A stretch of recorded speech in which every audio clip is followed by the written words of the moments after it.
for us to get to well. Amen. And I don't know. Is it only me who experienced this one?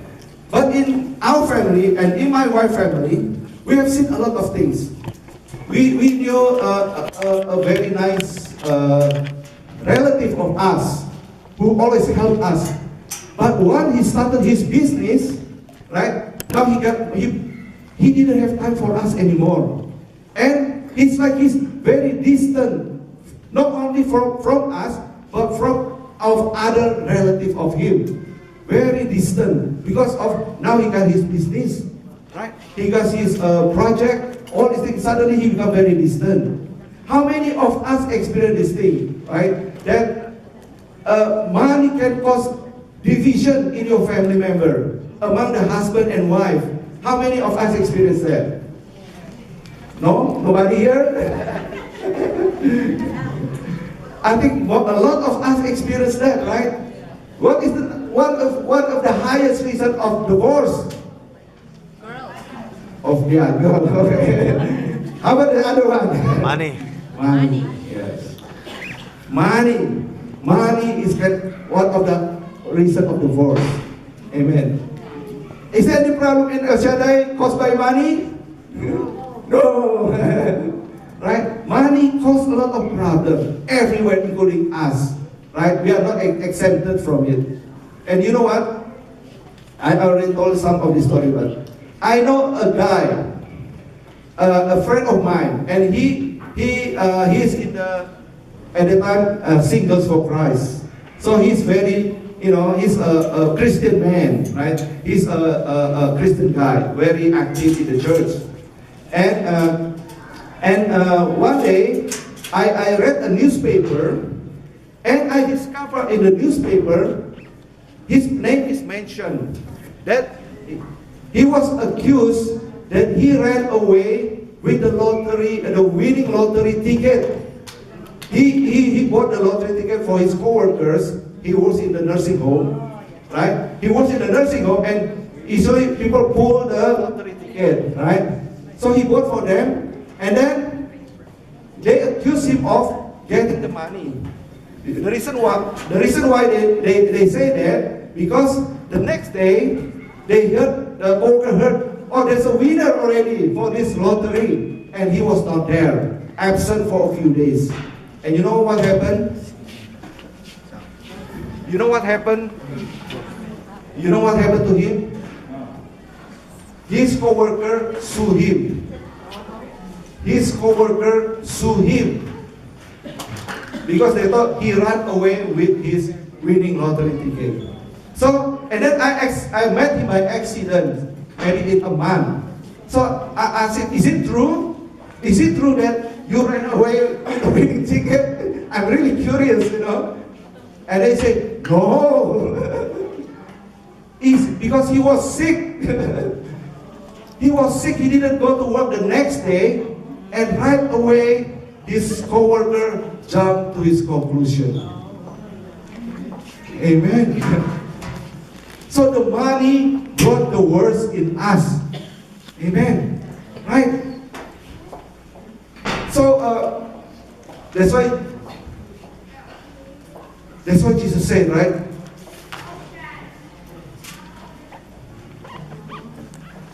That's why money is always a problem. I even this is maybe it's not even in my family. Well, it's not really like I didn't see my dad, for example, right? In my life, first I admire my dad, right? I really admire him, right? Oh, I love him because he always worked. When he has to go to other island to work, right? And when he was there for like 2 months, sometimes to work. So when he came back from his work, I love him and I always hug him. But you know what? Because of money, right? When his business failed for some reason, right? And he didn't even tell us, and because he was embarrassed to tell our family, when he went away, he didn't go home. And he stayed long. And I say, what happened? What happened to Dad? Why he took so long to come home? Because of money problem. Money create a problem. So that's why my mom is the one now, because she's by herself, so she has to take care of the kids. And I can see my mother, like every night after dinner, my mother always walk, looking down, back and forth, walk, back and forth, because my father was not there, right? See, money caused a lot of problems, but now everything is okay now, right? There's already reconciliation, right? Maybe I never tell this story, but money caused a lot of problems, right? In the family, right? In the community, right? In many places, right? Money causes a lot of problems. Amen.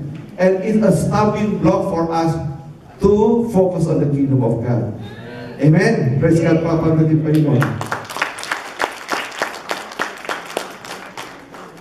And the third thing is, money does not belong to us. Whatever money that we have does not belong to us. Because Jesus says here, right? If you are not trustworthy with what belongs to another, who will give you what is yours? So Jesus already said that this is continuation from the earlier parable, right? And he said, if not trustworthy to the money belongs to another, because it's about stewardship. Whatever money we have is not ours. We just given money to take care, right? And then we will be judged whether we are worthy or not, right? So it doesn't belong to us. And Jesus said to a man who wants to build a bigger barn, right? Bigger barn, and he said, "You fool! Tonight your life will be required of you," right? So now I just want to tell the story, right?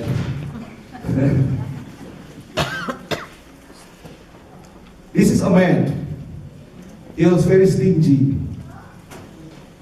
Every time after his paycheck, he always get $20, and then he put it under his mattress. And then for 20 years, he keep doing that. Every time a paycheck, he put the money under his mattress, right? And then finally, he's dying, right? And he's about to die. So he tells his wife, "Honey, when I die, can you get all the money?" The wife doesn't even know that he was put all under the mattress. "Can you get all this money and put it in my coffin?" No money for her. He wants to bring all his money with him. "Can you promise me you will do that?" And then the wife is a Christian. "Yes, honey, I will do that for you." Right? And you probably know what the wife did during that time. Yes. The wife wrote a check, put in the coffin, and then all the money, you can have all the money. You cannot bring all the money that we have, right? After you work so hard, what are you going to do with your money? Right? Nothing. We cannot bring it, right? Amen, right? So the money, right, doesn't belong to us, right? The money belong to God. We just a steward. Amen? Right? So, you know what, brothers and sisters? I know that the anniversary of next year is always on the back of our mind. Right? Not only you, but even us in New Jersey. We took a lot of cost-cutting measure to make sure we have enough money for next year. Right? Don't say to God, "Lord, let me have a lot. Let us win a lottery ticket," right? So we can pay for the anniversary next year. Just ask the Lord, Lord, solve our money problem. Lord, solve our money problem. This is what we need, solve our money problem. Because when God, works, sometimes He doesn't always give us money. Sometimes He saves us money. Now, I don't know what you heard about next year anniversary, right? But I'm sure, like, next year anniversary, it will be in Javits Center. That's what we all heard about it, right? Some people say that in Javits Center, it's so expensive. But some people said, it's no longer in Javits Center, right? Whatever it is, wherever it is, right? Surrender it to God. Amen. Surrender it to God. If we're going to have it in Javits Center, the Lord will provide for us. Amen. The Lord will provide for us. If it's not meant for us, the Lord already saved money for us. Because it's very expensive over there. Right? So, no matter what, don't worry. Amen. The Lord will provide whatever. Just say, Lord, solve our money problem. And the Lord will solve it for you, whatever it is. Amen. Now, what is the third one that I can point from this reading? That material wealth can point us to spiritual wealth. And Jesus says something that is very strange, actually. And I don't know, the priest didn't explain it to us. But a lot of people got confused with this reading and from the previous parable. Right? He said, makes friend with dishonest wealth. When it fails, we will be welcomed into eternal dwelling. So what does it mean? When it fails, we will welcome into eternal dwelling. Right? So, let me go back to the previous parable. Right? It's the parable of this honest steward. Right? And by the way, you know parable is just like a window into heavenly kingdom, right? Because none of us has been to heavenly kingdom, right? Parable is the window to that. For example, like this, my wife asked me, because I've been to Bali. He said, can you tell me about Bali? Right? And I will tell her, oh, Bali is a beautiful island, right? In Bali, there's a gorgeous beach. In Bali, there's a 5-star hotel, nice restaurants, right? If you don't have enough money, there's also a budget hotel. There is a lot of nightlife, city life. There's a lot of sports activity on the water. There's a lot of massage parlor in Bali, right? There is it's very a lot of tourists, right? Very crowded. It's very commercialized in Bali.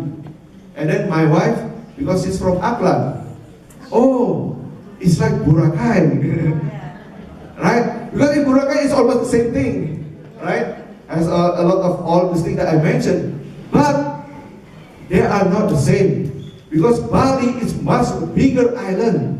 There are like many mountains in Bali. So it's much bigger island. So some of it is the same, some are not the same, right? It's like, have you seen like two pictures, they almost look the same, but if you look closely, they are not the same, right?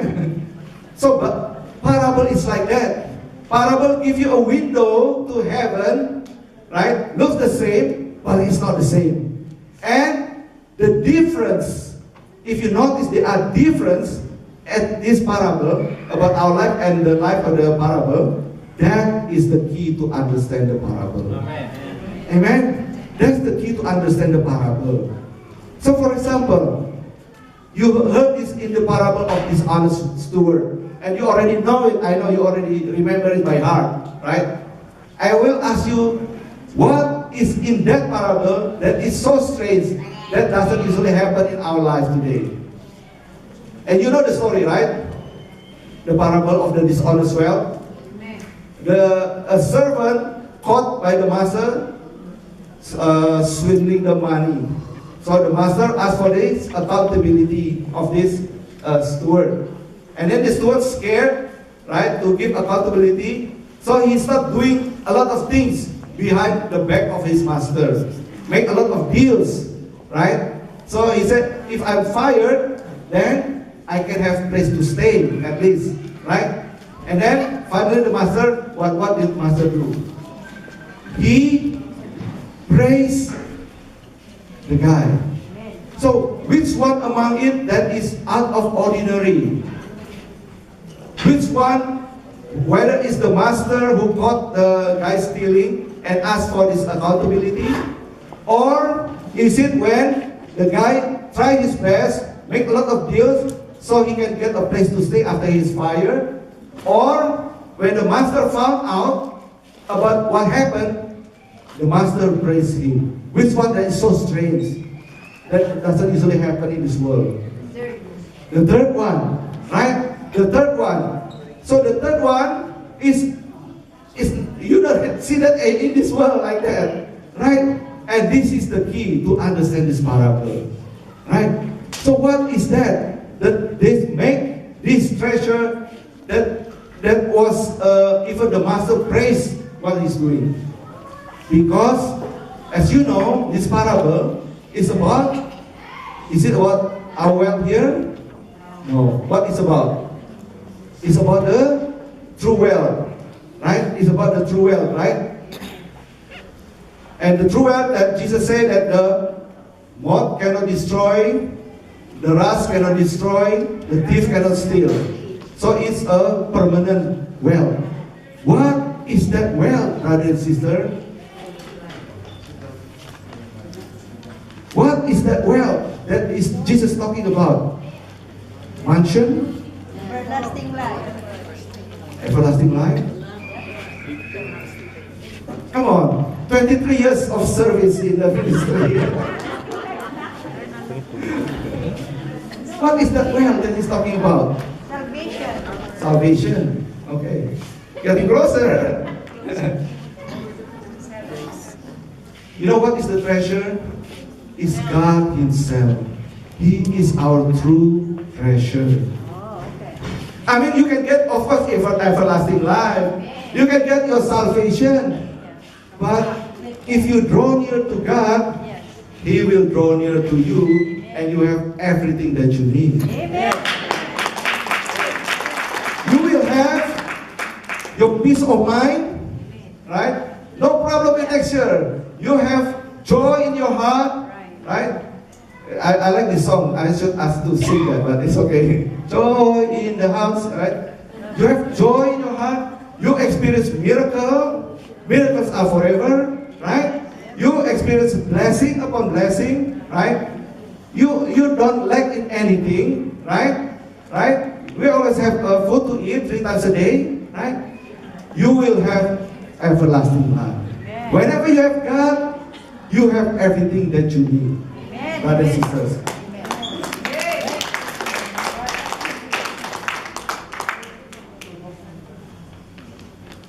And it's not only that. That is also, right? That is also actually a literal sense. You know why do I mean by literal sense? Because you think about it, right? He said that when it fails you, right, you will be welcomed into the dwelling. Why? Because money, can you bring the money to heaven? No. Money is useless. It will fail us. At the end, nothing can save us, right? Only Jesus Christ can save us. Because He's the true wealth. Only Jesus Christ can save us. When the money fails, and we have believed in Jesus, then we will be accepted into eternal dwelling in heaven. Amen. Amen. So that is the eternal dwelling that Jesus is talking about. Now, and you know what? It also can happen literally. Why do I say happen literally? I probably already shared with you about Brother Cesar Quinto, right? Brother Cesar Quinto is a good teacher, but he not only a good teacher, he also practice what he preached, right? He practiced what he preached. And what did he do? He always tell us, in New Jersey, every time that he got extra money, either from Brother Mike or whatever he has extra money, the first thing he did is he will go to Quiapo. He will go to Quiapo, and he said that he usually bring along his daughter, maybe Ivy, I'm not sure, right? And then what he did in Quiapo, he started giving money. He started giving money to them. Wow. You know what? In my mind, when I heard him saying that, I imagined him. He was, one day he's in heaven, right? He went to heaven. He went to the pearly gate, right? And then Saint Peter was there. And Saint Peter said, "What's your name?" "Brother Cesar Quinto." And then look, maybe cannot find it, And then at the back of the heaven, a lot of commotion. "Brother Cesar, Brother Cesar, we know you. And then Saint Peter looked, oh, it's those people from Quiapo. "Brother Cesar, we know you." "Oh, you know him?" "Yeah, we know him, Brother Cesar. He always give us money." "Brother Cesar, come on in."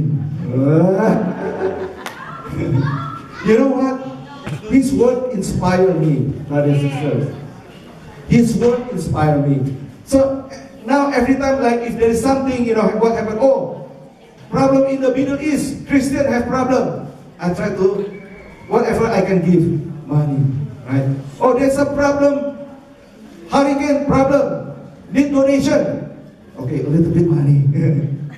Because I hope one day when I die and I go to heaven one day, what's your name? David, Brother David Tangkilisan. I cannot find you here. And then from the back of the heaven, Brother David, Brother David. They are from people that I donate the money. You know what? That's not impossible. You know what? Because Jesus loved the poor people. Remember what Jesus said to the rich man. What did he say to the rich man? Right? He said, "Go sell all you have, then what? Give it to the poor. And then what?" Wait, before